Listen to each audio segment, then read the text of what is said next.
Hello and welcome back to the channel. Today we are going to continue our AI campaign and play game number 2. And this is going to be a little bit different from the first game for the simple reason that I have already played this second game. What happened was that I have already played this game, but I forgot to hit the record button. So basically I've been talking to myself for an hour. But luckily this client saves all the moves, so we can just simply go back and see what happened. But before we look at this new game here, let's take a look at the last game we played, game number 1. We were Fractured and Heat, and we played against Scotland 0. And we had 9 turns and eventually ran out of presence. But what did we learn from that game? So just a quick overview of that game, and let's take a look at certain rules that were misplaced and certain things that we can improve the AI. So that's the primary goal with this series, to improve the AI and to find these rules mistakes. So the first thing was actually that we played Fractured, and we have this 4 times sideways, and this has a cost to use 3 times, but after I looked at the game, it was apparent that we are not actually, the client isn't actually taking that cost or using that cost, so we could use this for free, and of course that makes this card very much better. So yeah, that was a major mistake in the client, but this has been fixed now. So now it costs 3 times as it should. Another thing that we noticed when playing was we have this growth option here. We can gain up to 2 times. And the Fracture actually, we can actually go to that moment in time. It was in turn 3 here. We had a growth option at this point here. We can choose how much time to gain, and the AI chose to gain 1 time. But we do have more than 1 presence here in the tracks, so it doesn't make sense for the AI to only take 1 time, because time is good. So I have adjusted the AI so that it always take as much time as possible if we have presence available. So that's something that we have changed. And we also had a learning moment in turn 6 in the event here. Let's go to that one. We had Numinous Crisis right here. At this point, we already have a Blighted Island card here, so we only have to remove 2 blight, because we are playing 2 players. And we gain some energy. But the AI chose the other option and forgot 2 cards per player, so 4 cards in total. And this actually adds 2 blight, so the difference between removing 2 blight and adding 2 blight is 4 blight. So basically the AI chose to forget 4 cards instead of 4 blight on the blight card. And I think something is wrong there. He should value cards more than blight on the blight card in this instance. So I have adjusted the values a little bit there, so that unique cards and minor power cards are worth a little bit more for the AI. I hope that is a good change. It seems like 4 blight is not as much worth as 4 cards. And then we had another event the next turn. Let's jump forward here to 7. We had tight-knit communities, and more importantly, we had blight spreads, because we are Blighted Island. And here we had 2 things happening here. First thing is that he can choose here between adding blight or destroying presence. And we have downward spiral here, and fractured only have 3 presence left, as you can see here. But nevertheless, he chose to destroy 2 presence instead of adding 1 blight. That seems incorrect. Surely it would be better to keep the presence here than adding 1 blight. If we didn't have downward spiral, it might have been a good idea to remove those presence perhaps, but we also can notice here that we are down to 0 presence on this island, and that cannot be good. So I have adjusted a little bit so that presence is more valuable, especially when we have cards like downward spiral, so that he more often chooses this other option. So that has been one adjustment that we can learn from this. And also another thing, we are doing this twice now because we have 4 times sideways at this moment, so we have to do this twice. The second time we don't have any presence to destroy, but we add 1 blight to a land adjacent with a blight instead. And here is the second thing that we learned from this event. And the AI actually chose to add this blight here, causing a cascade. And that, of course, is not good at all. I mean, we can just simply add it here instead of cascading here, and we would have been 1 blight. We would have 1 more blight on the blight card still. So that's another thing that I've adjusted, that if possible, never add blight to a land with blight if we don't need to. So usually that is a good idea. So that just helps the AI a little bit with those. Even if we don't have this rule, it should not pick this blight land. Usually he doesn't, but sometimes he's running a lot of simulations, and sometimes it simply happens to be that he found a very good move after doing this, adding it here. So he thinks, okay, maybe that was a good idea. But that's just random, and sometimes it will be like that. He find the suboptimal move because he find a better move later. But if we hard code this rule that please don't add blight in lands with blight already if you don't have to, it will help in the long run. So that is also something that we learned here. Then finally we had some small issues. We had an issue with the card, what is it called? Bird Sky Warning. There we have it. We played Bird Sky Warning actually in this land, but he used Bird Sky Warning's effect in this land. So that was just a bug in the client. It has now been fixed. Right, so that's just a short overview of the last turn of the last game. I don't think we would have done better with those changes. In fact, I think it would have been worse because we have lost this free 4 times sideways that we actually used to great effect. So I don't think the outcome would have been that much different with those changes. But yeah, let's move on with the second game.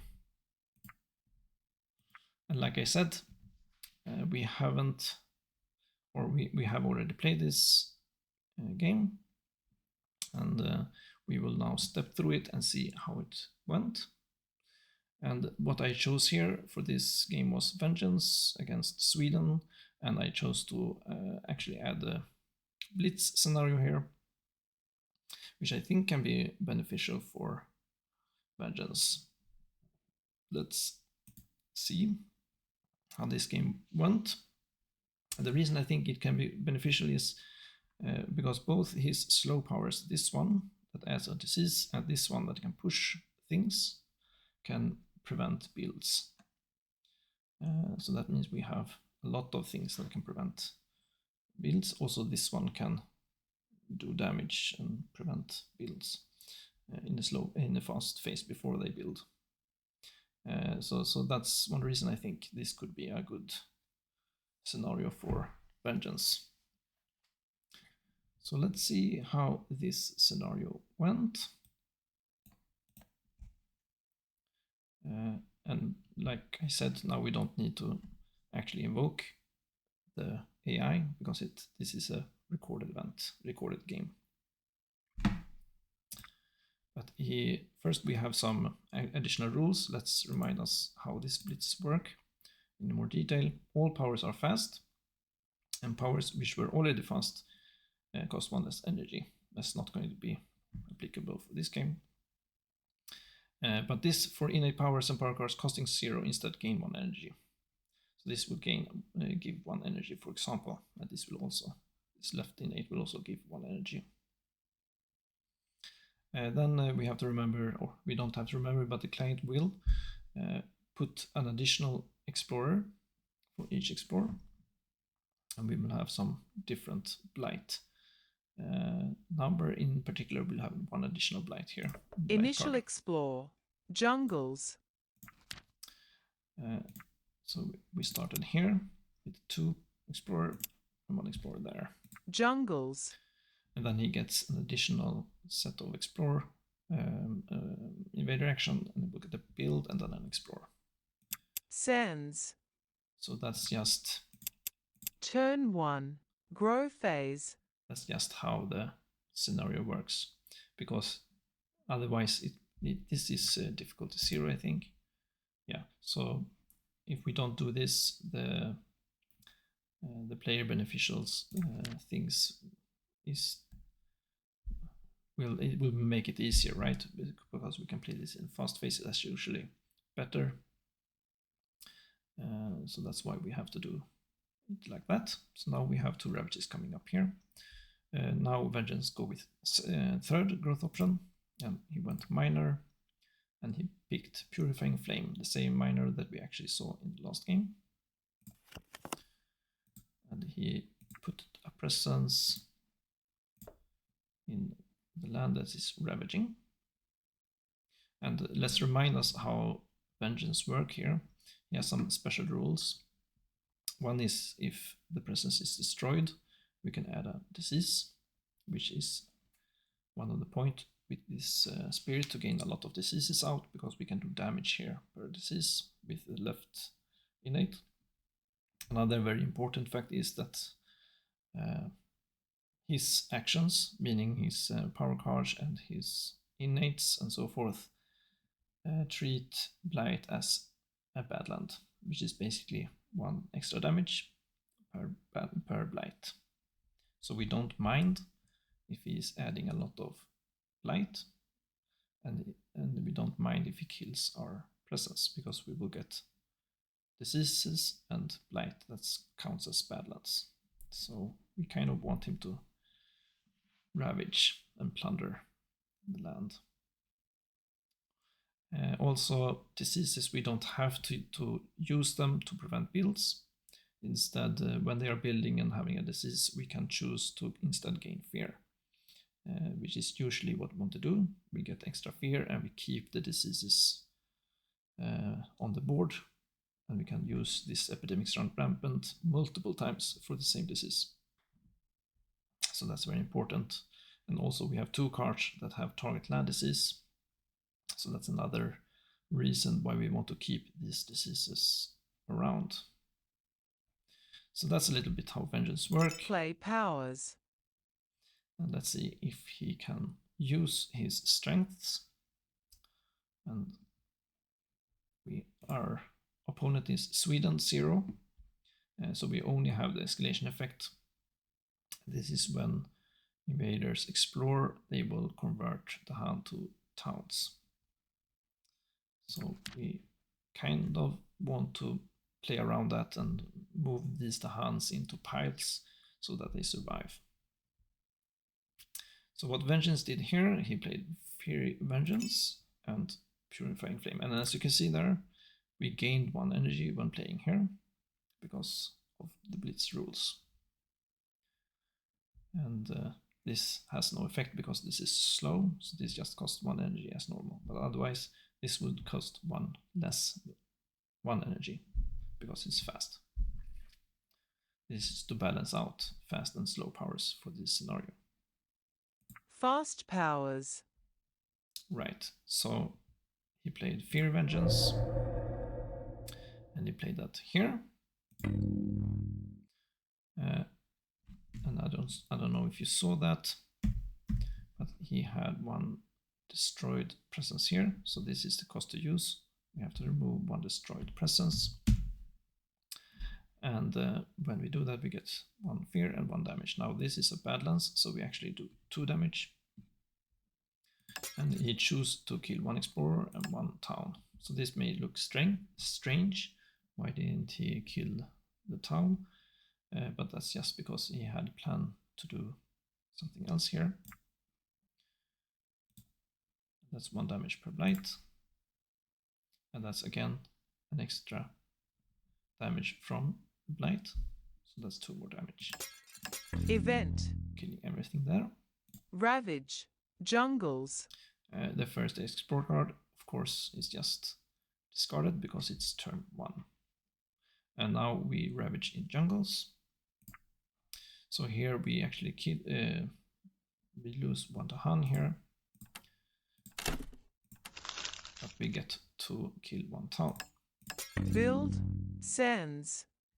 It's a very common exchange in the beginning. And then we have build. Explore. Wetlands.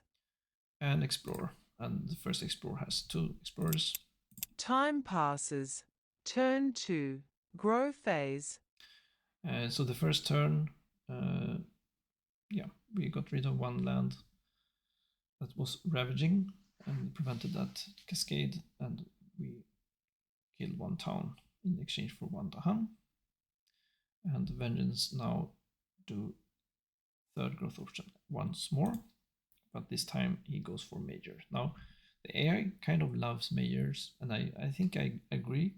The majors are really powerful, and you're gonna see the AI pick majors a lot of times and not play so much with the innates, and that kind of makes sense for an AI because using innates require a lot of more moving parts to put these together to gain value, and it's a more complex solution, often maybe a little bit better, but getting majors is kind of more straightforward for the AI, so he kind of likes getting majors.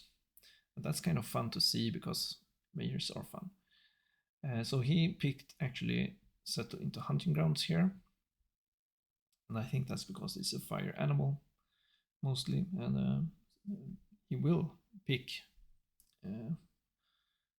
cards that is his colors or his elements. So sometimes he will trigger his innates for sure.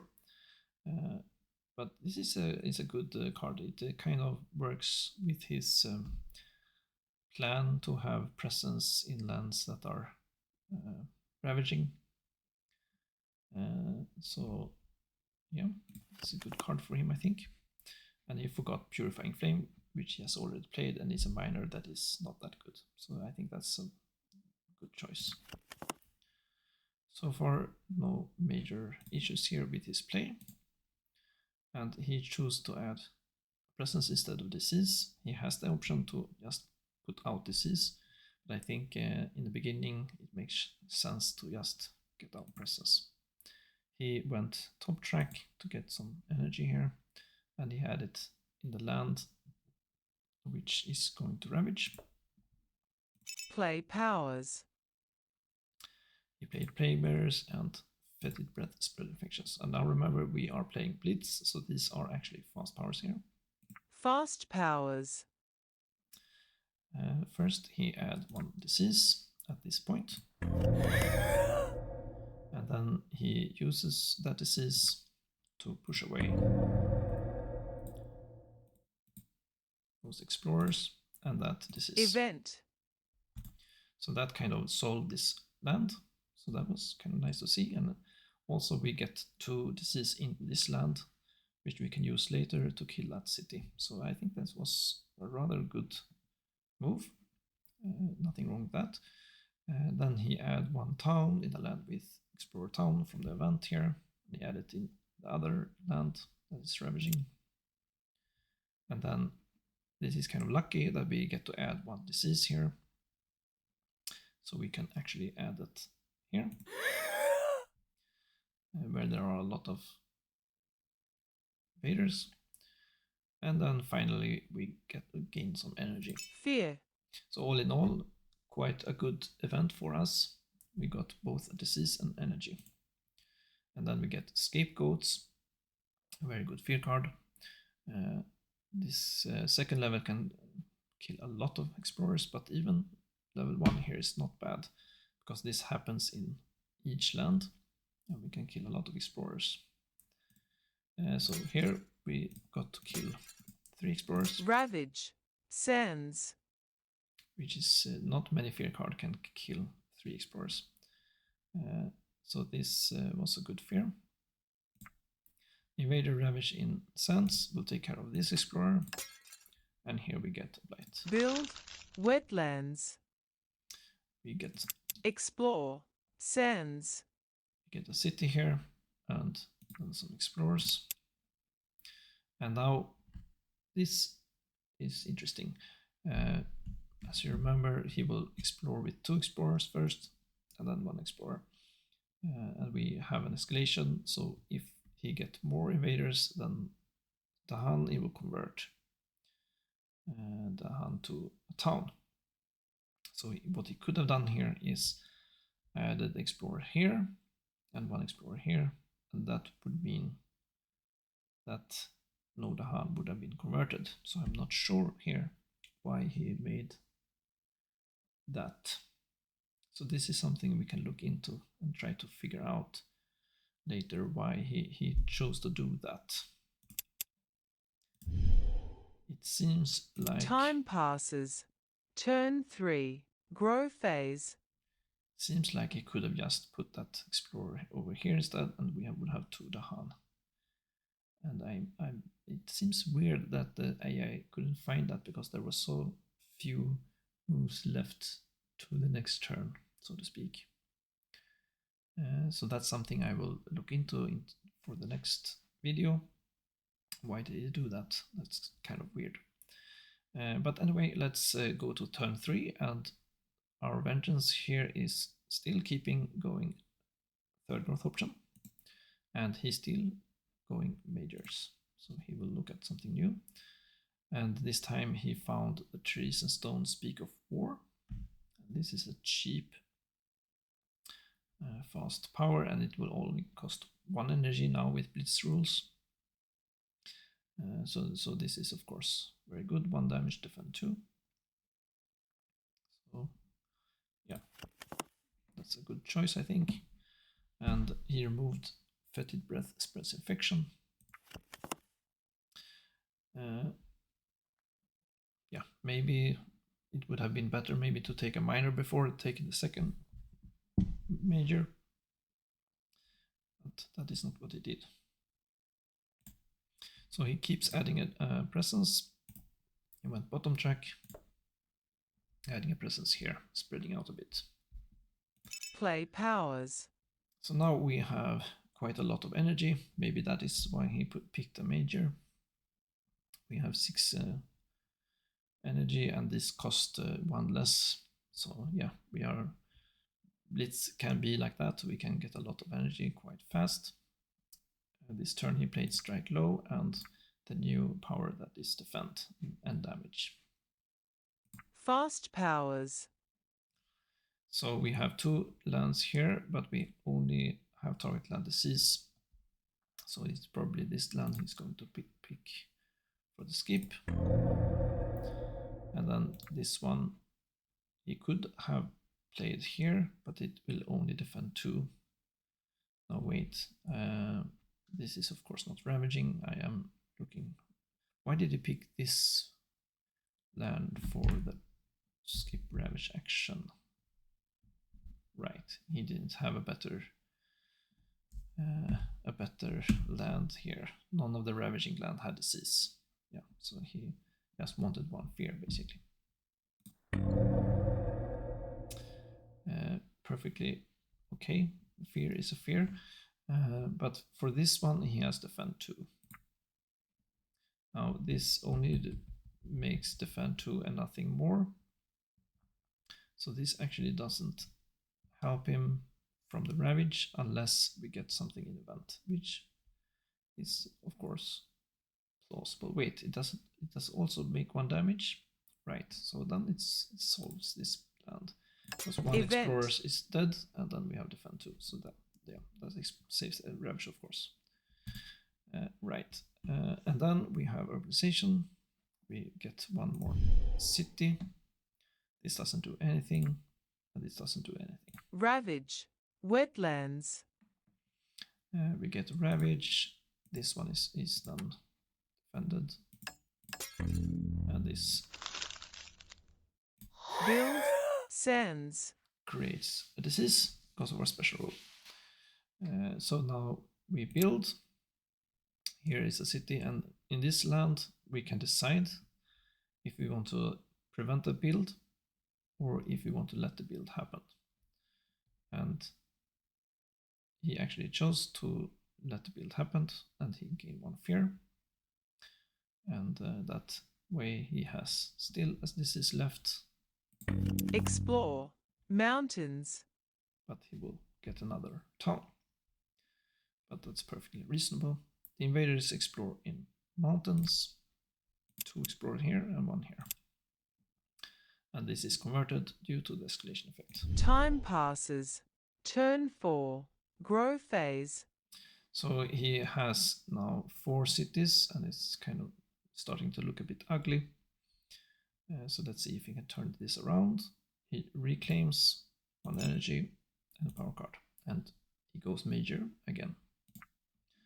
This time he found Manifest Incarnation. So this might be quite a turnaround for him, because he has energy to actually play this turn. He will have 7 energy, and this only costs 5 energy. And this can make a lot of fear, of course. This is 6 fear plus 1 fear for each building.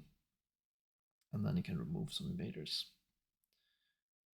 So that makes perfect sense that he take that. He can also, of course, take this tsunami. Could have been good for these lands. But this is probably more fear. And since we are playing at level 0, that means we have a very thin fear deck with only 9 fear cards to start with. So this one effect of this Manifest Incarnation is like 1 fear level almost. So yeah, he took this one, and he forgot one of his uniques. Play powers. And then he played Strike Low, Southern Fevers, and Manifest Incarnation. Fast powers. This is a Ravage skip, and he is ravaging in Sands, but he can only skip here. This is what I remembered from when I played before, that he was skipping this land. And now we have Manifest Incarnation, and it's fast since we are playing Blitz. So this can actually take care of this Ravage. And we got 9 fear, which is 2 whole fear cards and 1 extra fear there. So yeah. And we are removing most of the things here. And now he ravages, which will take care of the last explorer. Event. So that was quite a nice exchange there. We get an event that is Fortune Seekers. The next explorer card matches all lands without buildings instead of the printed land type. Ignore any escalation effect on it. So the last, now we have 2 more explore cards on stage 2. But this escalation effect will not happen then, but it will match all lands without buildings. So choose a land with disease in that land with 2 damage to invaders and 2 damage to the Han. So that is quite good for us. Now this event is not counted as our action, so we cannot treat the Blight as a Badlands, unfortunately. So that's why he killed the town instead. And then we have something that is not applicable. Fear. Now we are at fear level 2, so we get 3 fear cards here at level 2. So invaders do not build in lands where the Han outnumber. That is not applicable. We have defend 2 in all lands. That doesn't matter. And then we have skip the next normal explore, which kind of nullified Fortune Seeker. But it also means that we will have a break here, and then we will have 2 build, two explorers, and then 2 build, and then 2 ravages. So that can be very dangerous unless we win. So this kind of makes us, okay, we have to win now or we will have trouble later. We have to make, at least make a big advantage out of this speed so that these 2 builds and 2 ravages is not too dangerous. Ravage. Sands. Right, but I think this is a good fear card for us. Skipping a whole explorer here, and that means we will skip a whole build and then whole ravage later will be good for us usually. I'm not too afraid of that fear card even on level 2. The invaders ravage in sands, so we will have Build. Mountains. nothing here because we skipped that with this strike low with sudden fevers. And now we have a build, and now here we can choose again. I see here that something is missing here. We should have an outline for this land so we know what land this is happening in. That's something I can adjust. But here at least we can choose to either remove this disease and prevent that build, or we can let them build. And here the AI chose to let them build again. Time passes. Turn 5. Grow phase. To keep our diseases. So we are at turn 5. And this is the progress so far. And now he chose growth option 3 again. And this time he went with minor. Maybe he sees here that we don't have that many powers left here. If you go major, you have to get 1 more. So he went minor and he went renewing boon. Add a presence, and now he went top track, which I'm not sure why he could have opened up. Right, this is just 2 card play still, so maybe that is what he saw, that this didn't really give him something for this turn. Maybe he's kind of looking short. In the short term, this is probably better. So maybe that's why he went animal. Otherwise, I think if you are here and you're starting to go here, probably it's best to go all the way to 3 before opening animal, unless you're playing with elements here, which maybe can be a good idea here. To hit those in is a little bit easier. Play powers.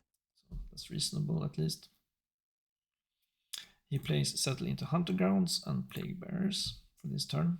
Now what does this do? This makes his present count as Badlands and Beast.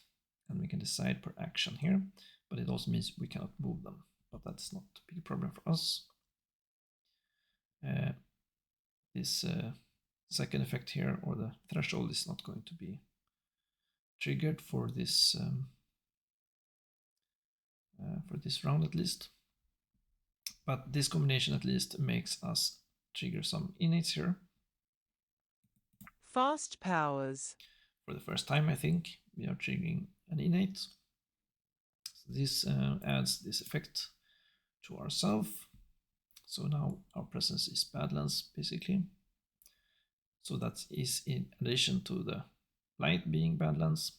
So this 1 damage here can actually make a lot of damage if we are playing them at the correct place. First he played Plague Bearers, and he moves some invaders here. He has 2 diseases, so he can push up to 4 explorers and towns. And he does that, and he pushes them in different lands here. But he left the diseases in this land, maybe to kill that town or this city. He didn't play epidemics in that land, he played that here. So let's see here, we have 1 Badlands from our presence and we have 1 Badlands from the night. So we have 3 damage, so that should be able to kill that city. Now something a bit strange happens. He make 1 damage to the city and 1 damage to the town. And 1 more damage to the city. And then just a note here, you can see that, what is this? This means that we have 2 pages here. This happens when you have too many stuff in one land. So that's just, this is the way I handle when it gets a bit crowded, instead of just making them smaller so you cannot see anything. So I made it this way. That was just a parenthesis. Let's continue. We do have Savage Revenge still, and we can play it here because we have a presence here.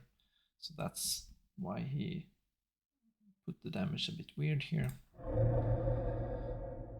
You'd think, but he actually makes 1 damage to the town, and then 1 damage to this town, and then 1 damage to this city.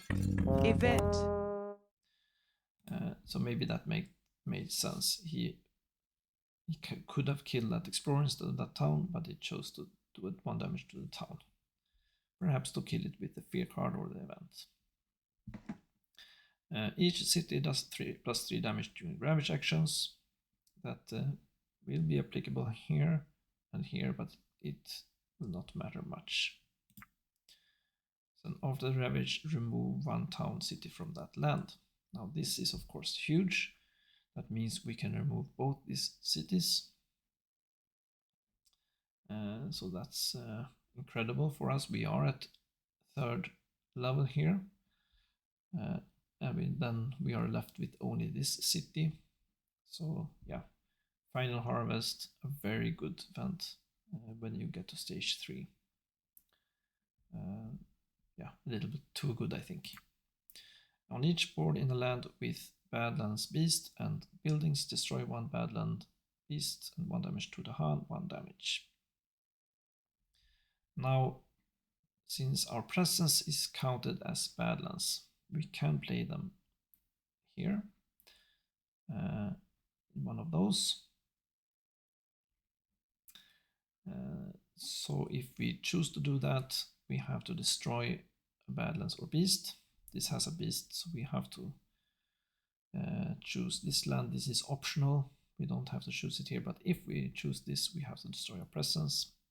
Probably the best way to handle this event is to do 1 damage here and kill that beast, and that is what the AI do.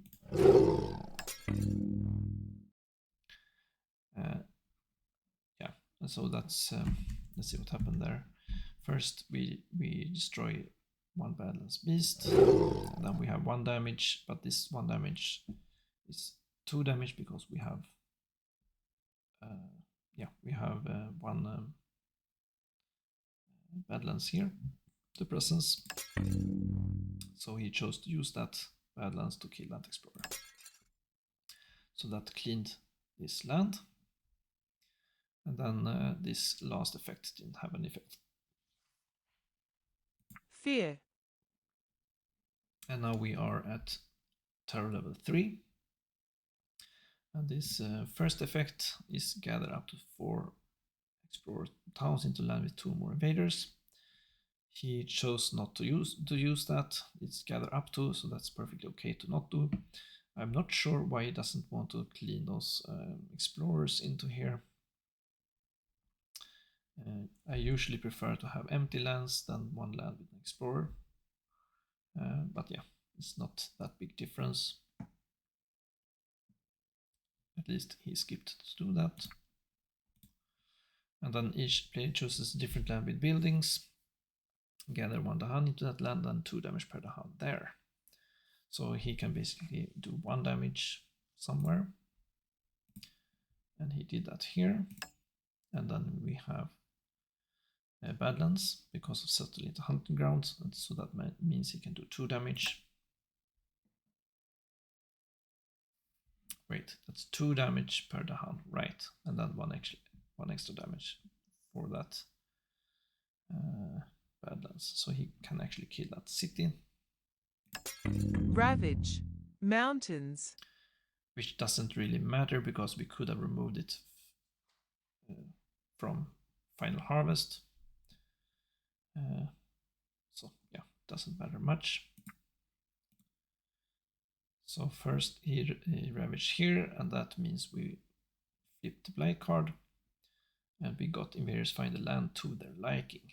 So now we are at tower level 3, which means we will add 2 fear marker per players to the fear pool. So now we are at 6 fear per card here, which is unfortunate. Now we have a bit more fear to get through before we get the fear victory. But nevertheless, we will remove this city, and here we can, yeah, here we can decide if we want to count the presence as a Badlands, because this will have an effect. The way I have implemented Badlands is if it is logical what we want to do, he will not ask. If there is like, okay, this makes a difference, then he will ask if you want to count presence as Badlands. This way we don't have to answer this all the time, but when it can matter, he will. And this is a situation where it can matter. So we have to decide for the whole action if we want to count this as a Badlands. And in this case, it won't matter though, because we will die with our Dahan either way, but it can matter. This is what I wanted to say. It can matter in this ravage. So we have to ask. In this particular instance, Explore. Coastal lands. it didn't matter. Now this town was removed because of Final Harvest. The invaders explore in coastal land. So we get 2 explorers first here, and then 1 explorer here, and 1 Wetlands. here. Then we get our second explorer card. This is because of that fear card that we got for a couple of times before. The explorers are reluctant. Now we are at this draw an additional explorer card part. So we get an additional explorer, that's 2 more explorers. That's a conversion because of the escalation. And 1 explorer here. Time passes. Turn 6. Grow phase. So now we don't have any ravages, but we have quite a lot of builds coming up here. So he's going to build a city here. So that's the main thing to consider here. But we only have 1 city here that we need to get rid of. So if we can get rid of this city in the fast phase, we should be good enough. So can he find a solution to remove the city? That's the question. So what he does here, he picks a major, and he picked inspire the release of stolen lands. Gather up to 3 Dahan, remove up to 3 health worth of invaders per Dahan. This might not be the best choice for him because this is target non-blight. So we have basically just this land and this land for this power. But yeah, and also we don't really have any Dahan. We have 1 Dahan as far as I can see. So that also doesn't really make sense. But I think he found a solution that doesn't involve this major at all. Play powers. So maybe that's why he just picked something. This turn he plays Plague Bearers and settle into hunting grounds. Now, could he have played Manifest Incarnation here? I thought this would cost 5 energy. No, that's true. This is slow, so this actually have 6 cost. It's just the fast powers that has 1 less. power which are already fast cost 1 less energy. Right. So this is 6 energy. So we actually need 6 for that, and it doesn't have that. So I think I said before that it's 5, and that was incorrect. Just ignore what I said. It's just the fast powers that has 1 less cost. Right. But what he did here was anyway Plague Bearers and settle the Hunting Grounds again. And so what can be the plan here? Can he actually remove that city now? I don't think so. He can push some things with this and do some damage, but I don't think he can touch that city. Maybe with 1 damage per disease. That's still just 2 damage there. As I can see, 1 damage from this and 1 damage per blight, 1 extra damage from the blight. But if he could have gotten 1 presence in there or something because of that, he would have been good enough. Fast powers. So we played this first to make his presence of Badlands. Then he played Savage Revenge. That's just to get that energy. I'm assuming he gained 1 energy for playing an innate. You don't get energy for just fast innates. That's all innate power here. Wait, maybe that is incorrect. For innate powers and power cards costing 0, instead gain 1 energy. That should only be fast powers, I think. That's something I have to look up. That should not be for slow innates. That might be incorrect. So maybe if someone knows the answer to this, can you post, comment if it is only fast innates that gives us energy, or does that apply to all innate powers? Yeah, at least this client here gave us 1 energy here for playing that. I think that might be incorrect. If that is the case, we should fix that. Anyway, we don't have any valid lands here because we need a presence with buildings. We don't have that. And then finally we do 1 damage per disease here. He made it here. But he cannot kill the city here. Instead, he killed the Explorer. He can actually do 1 extra damage here from that, and I'm not sure why he doesn't do that. That is something that we can fix. A damage to a city is better than no damage to a city, naturally.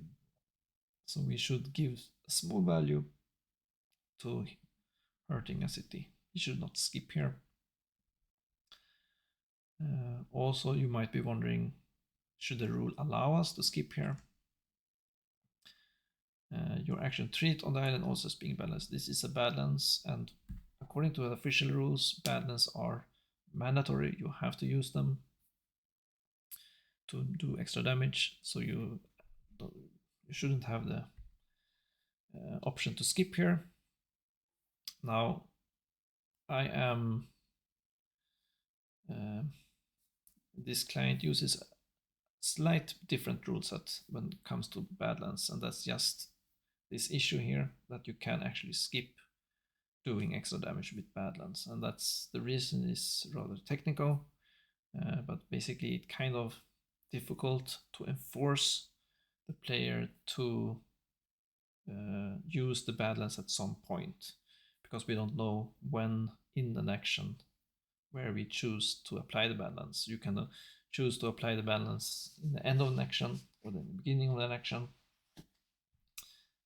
So it's kind of difficult to have it first optional and then mandatory. At what point is the Badland damage mandatory? It is in the last instance of the action, but it's kind of difficult for the client to really know, is this the last time something happens in this action? So yeah, so that's why it's a slight different rule set here. The Badlands damage is optional, but only for killing invaders. It's not optional when killing the Han. When killing the Han, it is mandatory, so you cannot skip out of that damage. Anyway, he chose not to hurt that city for some reason. And then he played Plague Bearers. And this simply take care of one build here. Now he could have chosen to gain a fear here instead, but he chose to push Event. that disease into this land. And this way he will prevent that city instead. At least one city, because there's two builds here. Now invaders do not ravage in lands. That doesn't matter, we don't have any ravages this turn. And here we do 1 damage. Now the fun thing here is that we can count his presence also as beasts. So that means he can do some damage here. And he can do 1 extra damage because of that is also a bad land. It counts both as Badlands and Beast, so that's kind of fun. That took care of both those explorers, which prevented that build. Excellent. And here we have Beast, and here we have Beast. It doesn't really matter. And then the final thing here is in each land push 1 Dahan per Badlands or Disease into lands without Badlands or Disease. So the only Dahan we have is here, and here we have a Badlands. If we count this as a Badlands. So if we don't count it, that means we should not be able to push it. But if we do it, Build coastal lands. We can push it. Now it just happens that we don't actually have a valid target for that push because we needed to push it to lands without Badlands or Disease, and this had a Disease, so and this had a Badland. At least if we count this presence as Badlands. Okay, so that is what he asked there. Is this a Badland?